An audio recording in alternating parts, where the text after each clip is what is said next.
And so we don't look at AI that different than technology. Technology has always been the thing that changes everything we all do. That's been true my whole life, my whole career. So we've always had the head of technology at the management table, and we do any kind of business review. What are you doing in tech? And it could be for finance or HR. It says, what are you doing in tech? How are you going to improve your ops? What are you doing what's better, what other people do? AI, we took it out of tech. They worked close with tech, now has a seat at the table. And so whenever we meet, there's a list of AI. What are you doing in AI? So any one of you, if you worked at JPMorgan, you have your list of what are you doing in AI, what are you implementing? It could be coding, it could be open AI, it could be limited systems. We have 500 use cases, and you got to get better at it. It's very fast, it's changing rapidly.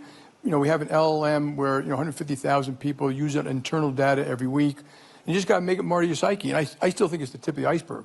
I think this one is faster, is massive. It is like the internet or electricity. It's not going to roll out over 20 years. It's more parabolic for now. And but when you think about the impact of AI, do you think of it as being an efficiency improver? Are you looking at we can improve things across all of these business units, or are you thinking that this is going to reinvent what JPMorgan is at a much more fundamental level? I think it could be both, so doing things better, faster, quicker, more. So we have use cases in risk, fraud, marketing, errors, customer service, idea generation, hedging. It's used extensively, credit, everywhere. But I do think if you take it to the next step,